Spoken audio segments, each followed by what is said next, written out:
함께 기도하겠습니다. 사랑해 주님 감사합니다. 오늘도 주님의 은혜 가운데 우리를 부르셨으니 하늘의 신령한 복으로 우리를 이끌어 주시옵소서.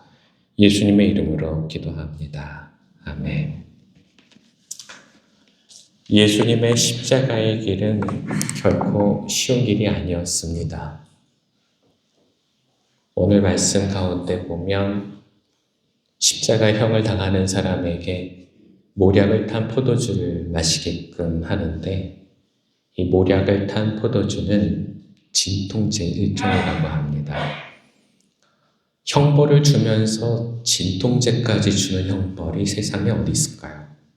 근데 바로 십자가형이 그랬습니다. 형벌을 주는 사람마저도 이걸 감당할 수 없을 걸 알고 주는 형벌이었기 때문에 그렇죠. 1번 슬라이드 볼까요? 주님께서는 새벽 기도하시다가 한 2시쯤 잡혀갔다고 생각을 하죠. 아침 6시까지 계속 신문을 받으셨고, 아침 6시에 재판을 받고, 모진 매질을 당하고, 그리고 오전 9시에 십자가에 못 박히셨어요.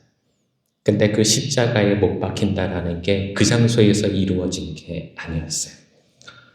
여기서 보시면 저기 커다랗게 표시되어 있는 게 성전입니다. 그 성전 바로 위에 빌라도가 재판하는 장소가 있는데, 그 빌라도가 재판하는 장소에서부터 예수님께서 십자가에 못 박히신 골고다까지, 이걸 우리는 비아 돌로로사, 십자가의 길, 고통의 길, 슬픔의 길이라고 얘기를 합니다. 여기 보면 여러분이 성지순례를 가시면 스테이션이라고 표시가 되어 있는데, 이 스테이션은 예수님께서 쓰러지셨던 장소예요.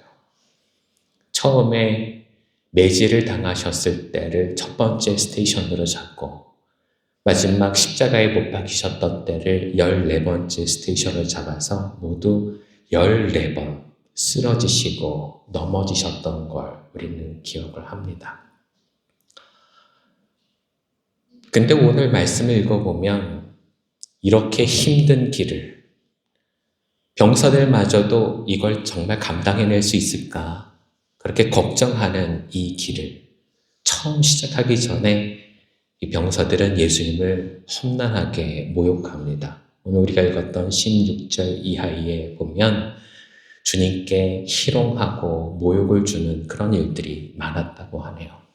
근데 왜 그랬을까요? 심리학자들의 글을 읽어보면 그들은 이렇게 얘기합니다. 워낙 힘든 길이라 병사들도 모질어지고 악독해지지 않으면 이것을 끝까지 감내할 수가 없기 때문에 그들의 마음을 강팍하게 만들기 위한 심리적인 장치였다라고 얘기합니다. 그래서 일부러 그렇게 예수님께 모질게 굴었대요. 이걸 비유를 하는데 제가 그동안 이해하지 못했던 게 하나 해소가 된 게 있어요. 여러분 권투시합 본 적 있으시죠? 제가 권투시합 볼 때마다 이해가 안 됐던 게 있어요. 그게 뭐냐면, 자, 땡 시작하고 스파링하러 나오기도 전에 코치들이 선수들을 데려놓고 따기를 막 때리는 거예요. 근데 그게 어떤 사람만 그렇게 하는 게 아니라 대부분의 코치들이 다 그렇게 해요. 자기 선수인데, 남의 선수도 아니고 자기 선수인데 왜 때릴까요? 시작도 하기 전에. 링에 들어가면 이미 얻어맞을 텐데, 거의 가자마자 얻어맞기 시작을 할 텐데 왜 내보내기도 전에 때릴까요? 이유가 바로 오늘 예수님께 희롱했었던 것과 이유가 같답니다. 그 이유는 그렇게 해서 때려야 나가서 다른 사람을 때리겠다라는 모진 마음이 생긴다라는 거예요. 그게 아니면 처음에 어떻게 시작해야 될지를 모르다가 그냥 얻어맞고 들어오기가 일쑤라는 거죠. 여러분, 우리가 지금 지켜보고 있는 십자가형은 그런 거였어요. 제정신으로는 감당할 수가 없는, 형을 집행하는 사람들마저도 강팍한 마음을 만들지 않으면 집행할 수가 없는, 그게 바로 이 십자가의 길이었단 말이죠. 여러분 아마 영화를 보셨을 거예요. 패션 오브 크라이스트라고 하는 그 영화를 보면 예수님으로 나오셨던 그 배우의 이름이 짐 카젤 맞나요? 네. 짐 카비젤이 짐 카비젤. 근데 이 사람이 예수님의 분장을 다 하고 그리고 십자가를 지는 거였어요. 예수님처럼 진짜로 맞지 않기 위해서 다른 분장들이 필요로 했겠죠. 근데 어떻게 하다가 이 짐 카비젤이 진짜로 채찍에 2대를 맞게 됐대요. 근데 그 중에 한 대는 뭔가 이 뾰족한 게 등에 박히는 일이 있었고, 2번째 때렸을 때 그 뾰족한 게 찢어지면서 30cm가 찢어지는 그런 창상을 얻었다라는 거죠. 그게 너무너무 힘들었대요. 예수님은 그런 상처를 39대를 맞으셨는데. 이 짐 카비젤이 며칠 후에 다시 십자가를 지는 역할을 하는데 그가 졌던 십자가의 무게가 68kg이라고 합니다. 68kg.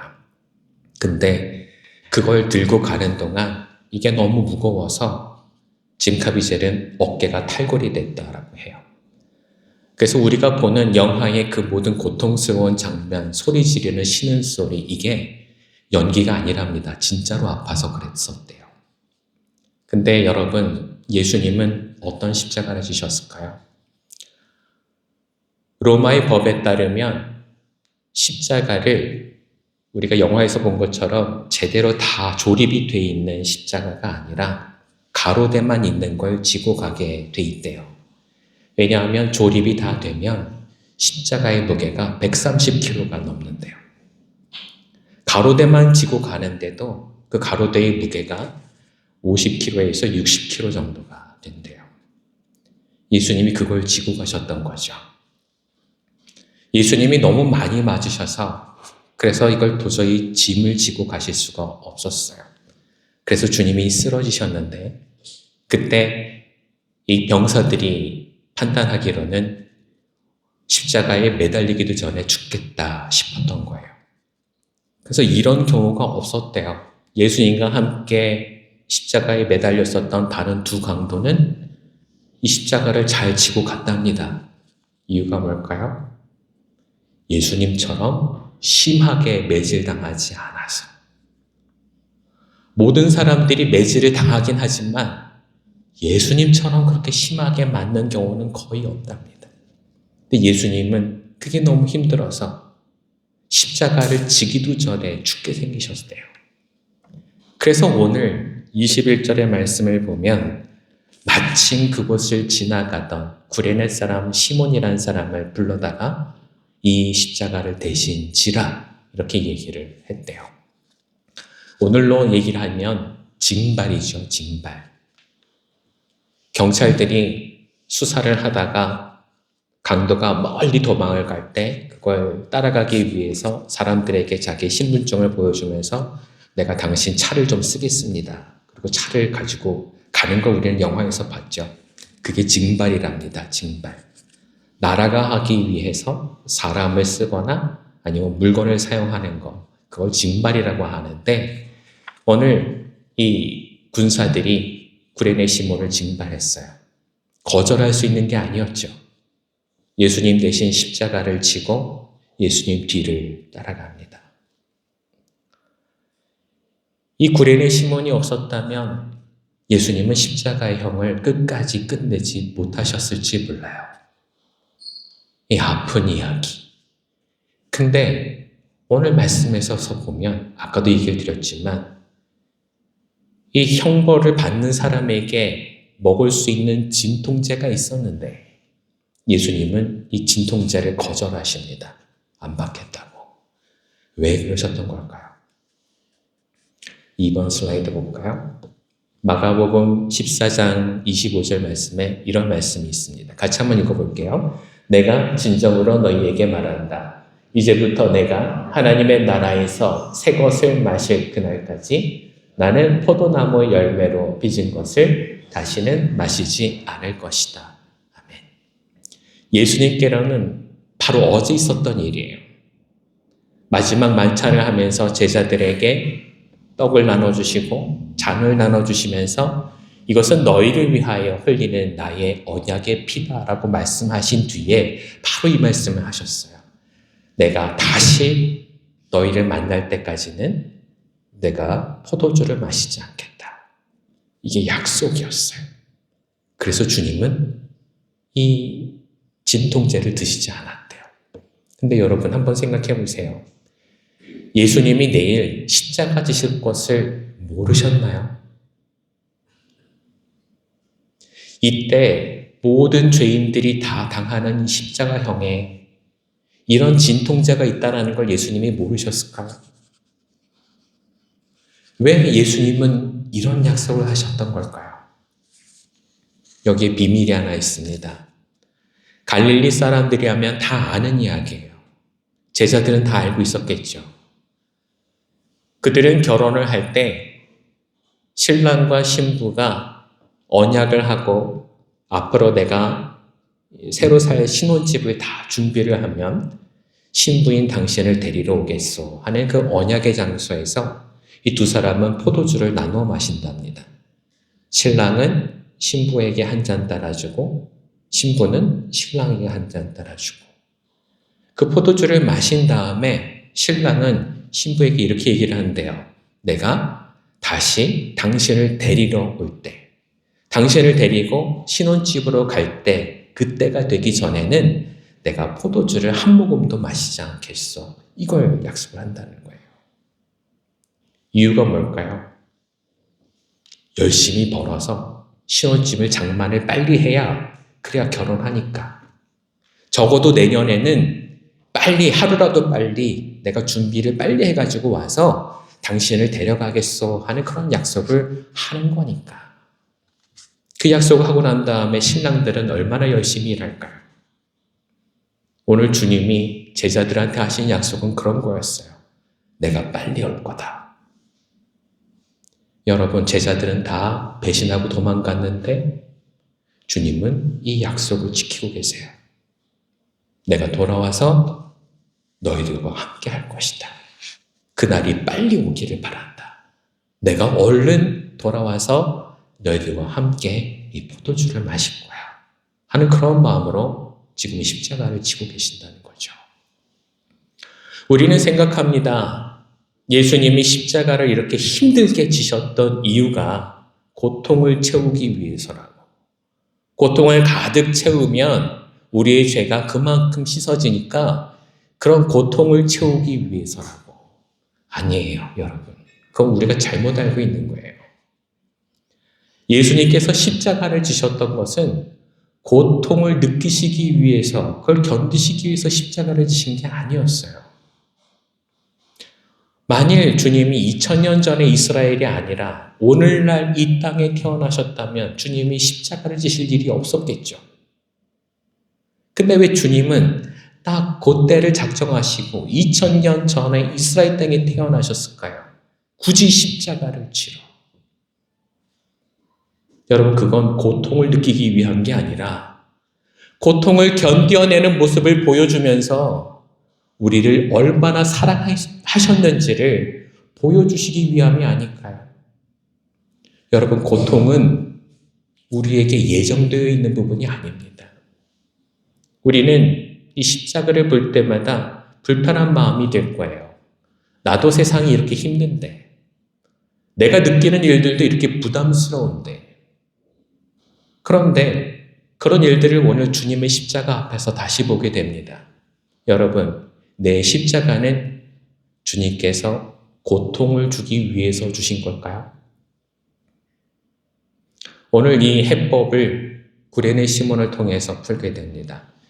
21절 한번 다시 읽어볼게요. 21절, 오늘의 본문의 21절입니다. 같이 읽어봅니다. 그런데 어떤 사람이 시골에서 오는 길에 그곳을 지나가고 있었다.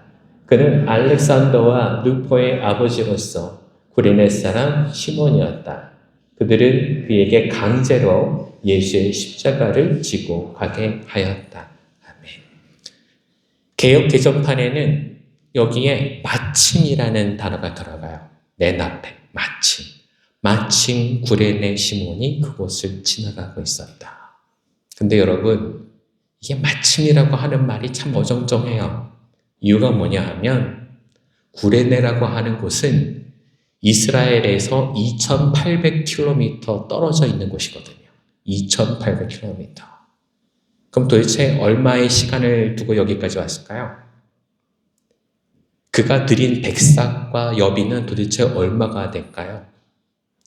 그는 유대인이라 6월절 한 번을 예루살렘에서 지내보고 싶어서 오랫동안 계획하고 돈을 모으고 해서 아마 이곳에 왔을 겁니다. 구레네에 살고 있는 그가 예루살렘에서 보낼 수 있는 명절, 평생 동안 몇 번이나 될까요?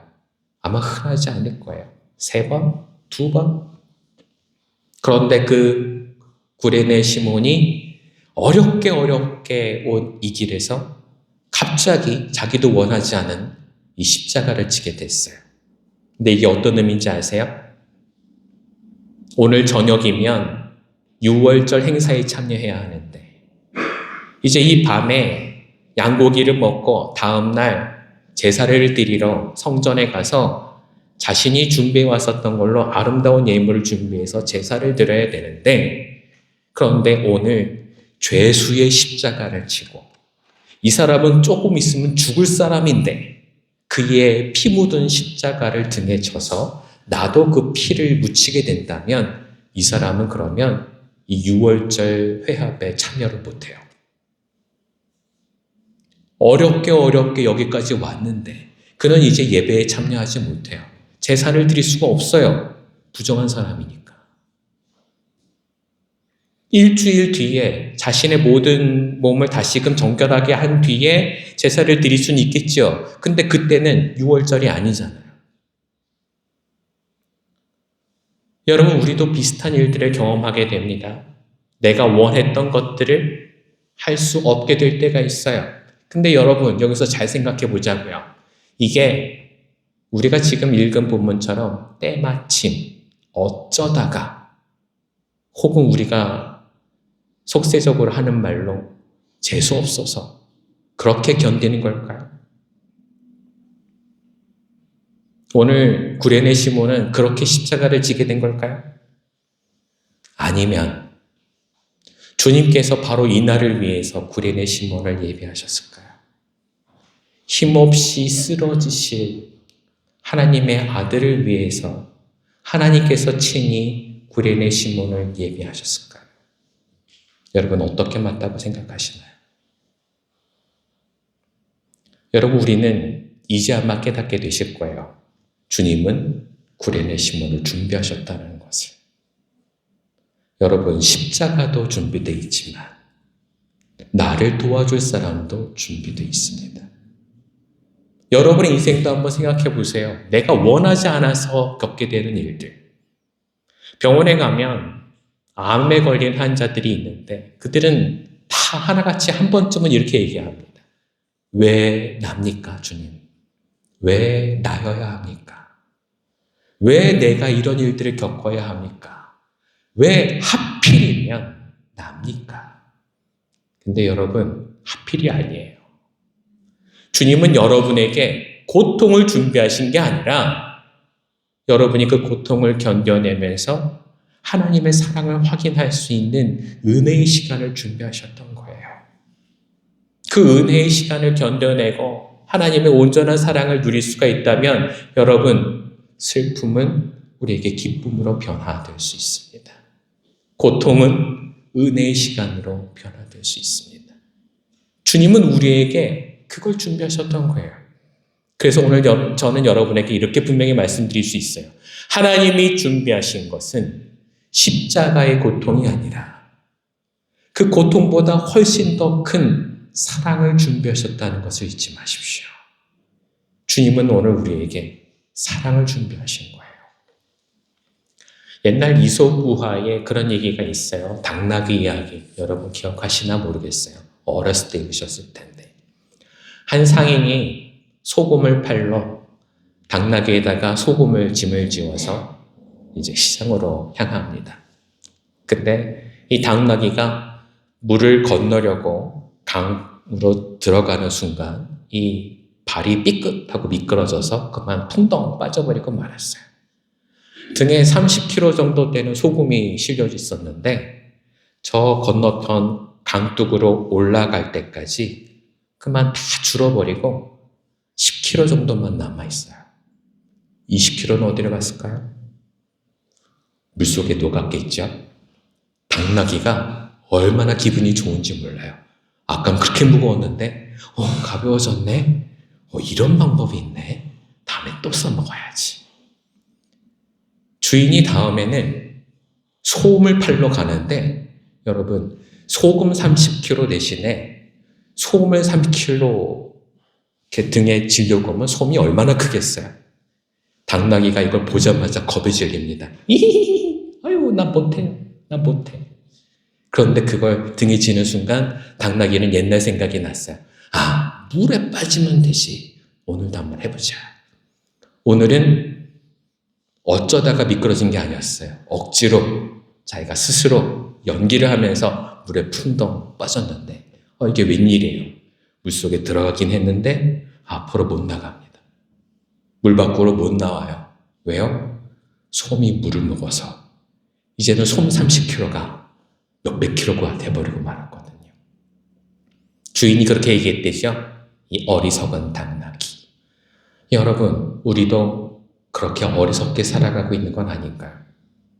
주님이 우리에게 짐을 지어주시는 것은 우리에게 고통을 주시고자 하는 게 아닐 거예요. 주인이 잘 되면 당나귀도 더 좋은 걸 먹게 되겠죠. 그날 수고하고 난 다음에 그 저녁이 되면 그는 그 수고의 상으로 더 맛있는 여물을 먹게 될지도 모릅니다. 그런데 그걸 꾀를 부리다가 그는 그만 그보다 못한 욕을 얻어먹게 되었죠. 여러분과 저는 삶을 어떻게 꾸려가고 계십니까? 내 등에 짊어져 있는 이 십자가를 어떻게든 가볍게 만들기 위해서 애쓰고 계십니까? 혹은 내 상상과 모든 깨와 능력을 총동원해서 그걸 지지 않는 방법을 찾아가고 계십니까? 근데 여러분, 우리는 이걸 그만둘 수 없어요. 구레네 시몬에게 십자가가 징발되었던 것처럼 우리도 우리의 인생이 하나님의 사업에 징발되었다는 것을 잊지 마시기를 바랍니다. 피해갈 수 없어요. 거절할 수 없어요. 이걸 잘 할 수 있는 방법은 최선을 다해서 주님을 섬기는 겁니다. 최선을 다해서 주인이 좋은 결과를 얻게 되기를 노력하는 거예요. 여러분, 오늘 말씀 다시 한번 생각해 봅시다. 예수님이 지고 가던 이 십자가가 본래 누구의 것이었나요? 본래 주님의 것이었나요? 그게 내 십자가가 아니었습니까? 내 짐을 주님께서 대신 짊어지고 가시는 것을 주님이 쓰러지시고 나서야 구레네 시몬처럼 이제 내 십자가로 지고 가게 된 것이 아니었을까요? 근데 우리는 이것을 늘 거꾸로 해석을 합니다. 예수님의 십자가를 구레네 시몬이 대신 졌다고. 그런 걸까요? 여러분, 성경책이 있으시면 한번 찾아보시겠어요? 마태복음 11장입니다. 마태복음 11장 26절에서 30절입니다. 마태복음 11장 26절에서 30절. 한 목소리를 한번 읽어볼게요. 26절부터 같이 읽습니다. 그렇습니다, 아버지. 이것이 아버지의 은혜로운 뜻입니다. 내 아버지께서 모든 것을 내게 맡겨주셨습니다. 아버지 밖에는 아들을 아는 이가 없으며 아들과 또 아들이 계시하여 주려고 하는 사람 밖에는 아버지를 아는 이가 없습니다. 수고하며 무거운 짐을 진 사람은 모두 내게로 오너라. 내가 너희를 쉬게 하겠다. 나는 마음이 온유하고 겸손하니 내 멍에를 메고 나한테 배워라. 그리하면 너희는 마음의 쉼을 얻을 것이다. 내 멍에는 편하고 내 짐은 가볍다. 아멘. 만일 십자가의 이 사랑의 크기를 가늠하지 못하고 깨닫지 못한다면 이 말씀을 이해할 수가 없습니다. 주님은 우리에게 얘기하세요. 수고하고 무거운 짐진 자들아 다 내게로 오라. 내가 너희를 쉬게 하리라. 내 짐은 가볍고 내 멍에는 가볍다. 여러분 이게 이해가 되세요? 주님의 십자가가 정말 가벼운 거였습니까? 아니잖아요. 근데 여러분 여기서 우리가 깨달아야 돼요. 그 십자가는 예수님의 것이 아니었어요. 내 십자가였죠. 주님은 내 십자가를 지고 걸으셨던 겁니다. 오늘 그래서 우리는 주님 앞에 다시 나오길 바랍니다. 사랑의 크기를 깨달은 사람만이 그 말씀을 깨달을 수가 있어요. 지금 막 읽었었던 그 말씀에 27절의 하반절에 이렇게 얘기를 합니다. 아들과 또 아들이 계시하여 주려고 하는 사람밖에는 아버지를 아는 이가 없습니다. 여러분 주님의 마음을 안다라는 건 은혜예요. 이건 은사예요. 이걸 깨닫는다는 건 내 힘으로 되는 게 아니에요. 주님이 이걸 가르쳐 주셨기에 주님의 사랑을 내가 깨달을 수가 있다면 여러분 오늘 그 일에 감사하시기를 바랍니다. 사랑을 많이 받았음을 감사합시다. 은혜를 많이 받았음을 감사합시다. 그리고 그 주님의 은혜 가운데 내 삶에 지금 버거운 이 모든 것들도 하나님 앞에 맡기겠다고 하는 결심 한번 해봅시다. 주님, 오늘도 내게 이 짐을 가볍게 하여 주소서. 요령을 피우고 내 방식대로 해결하는 게 아니라 주님께 맡김으로 주님께서 이 짐을 대신 져주심으로 내게 은혜가 임한다는 것을 여러분과 제가 경험할 수 있게 되길 그리스도의 이름으로 축원합니다. 에드워드 슬리터라고 하는 사람의 시가 있는데요. 한번 보이시는 분들 같이 읽어보시겠어요? 우리가 지치고 쓰러져 피를 흘릴 때 당신은 옆에서 조용히 당신의 상처를 보여주십니다. 그 손과 발의 못자국, 그 옆구리의 창자국을 볼 때 우리는 비로소 당신이 우리와 함께 하심을 압니다. 다른 신들은 강했지만 주님은 약했습니다. 그들은 앉아서 봤지만 주님은 비틀비틀 걸어서 보좌로 나아갔습니다. 하지만 우리의 상처에는 오로지 하나님의 상처만이 말을 걸 수 있습니다. 어떤 신도 상처를 입지 않았지만 주님 홀로 상처를 입었습니다. 아멘. 이 슬리터라는 사람은 그래서 자신의 버거운 짐과 상처를 주님 앞에 맡기면서 이렇게 얘기합니다. 주님이 이 상처를 통해서 내게 말을 걸어오십니다. 이렇게 말이죠. 여러분, 여러분의 삶 중에 이 힘들고 어려운 것들을 주님 앞에 맡기면서 우리에게 말을 걸어오시는 주님을 만나시게 되기를 바랍니다. 주님은 왜 이 고통을 당하셨나요? 사랑하시기 때문에. 주님은 왜 내 고통을 또 한 번 체험하기 위해서 나를 찾아오시나요? 사랑하기 때문에. 여러분, 교회도 주님을 닮아야 합니다.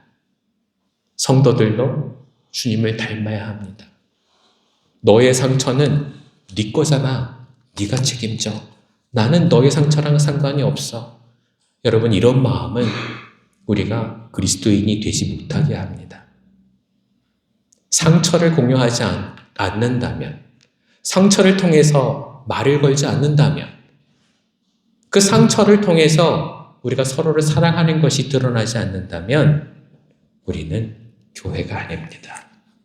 우리는 예수 그리스도의 십자가와 상관이 없고, 우리는 예수 그리스도의 고통과 상관이 없고, 우리는 예수 그리스도의 보혈과 상관이 없습니다. 정말 사랑하기 원하신다면, 사랑받길 원하신다면 오늘 예수 그리스도의 십자가를 내 것으로 받아들이시기를 원합니다. 서로를 더 사랑하고 은혜 가운데 위로할 수 있는 여러분과 제가 되길 그리스도의 이름으로 축원합니다. 마지막으로 제가 여러분에게 사순절 4번째 주간을 보내시는 숙제를 하나 드립니다. 네, 숙제가 좀 많아요. 골라서 하세요. 하실 수 있는 것들을 해보시면 좋겠습니다. 첫 번째, 헌신. 같이 읽어볼까요? 지금 가장 피하고 싶은 그 영적 도전. 혹은 책임을 기쁨으로 수용하십시오. 두 번째, 성경 묵상. 예수님의 고난의 말씀들을 읽고 구원의 은혜를 되새깁시다. 세 번째, 가족 구원을 위한 기도. 구레네 시몬과 그의 가족들처럼 주님의 뜻을 따르는 우리의 순종이 예수님을 만나는 인격적인 경험이 되길 기도하면서 순종의 삶을 살아갑시다. 네 번째, 침묵과 인내. 예수님처럼 온갖 모욕과 폭력을 묵묵히 참아냅시다. 대적이 어떤 말과 악행으로 격동할지라도 예수님처럼 요동함 없이 감내합시다. 하나님의 구속 역사는 인내 속에서 성취될 줄로 믿습니다. 아멘. 여러분, 네 가지의 숙제를 드렸는데 구역장님을 통해서 늘 받으시는 그 성경 공부 교재에 이게 나와 있을 거예요. 마지막 이 숙제를 이번 주에 한번 시도해 보시면 어떨까 싶어요. 힘들고 어려울 때일수록 마음은 더 강팍해질 수 있습니다. 마치 예수님을 형장으로 끌고 가는 로마 군병들처럼 내가 강팍해져야 이 일들을 견뎌낼 수 있다라고 생각하는 사람들이 분명 우리 안에 있을지 모르겠어요. 근데 여러분, 우리는 그렇게 사는 사람들이 아니에요. 그 마음을 부드럽게 하시고 주님께 맡기시기를 바랍니다. 그리고 나에게 이 은혜의 시간을 통해서 바라시는 일들이 하나씩 이루어지기를 그리스도의 이름으로 축원합니다. 기도하겠습니다. 사랑의 주님, 오늘 우리에게 말씀하시는 놀라운 일들이 우리에게 이루어지기를 원합니다. 고통이 변해서 기적이 되고 아픔이 변해서 사랑이 되고 무거운 짐이 우리에게 은혜의 크기로 변할 수 있는 놀라운 사랑을 허락하여 주옵소서. 감사드립니다. 예수님의 이름으로 기도합니다. 아멘.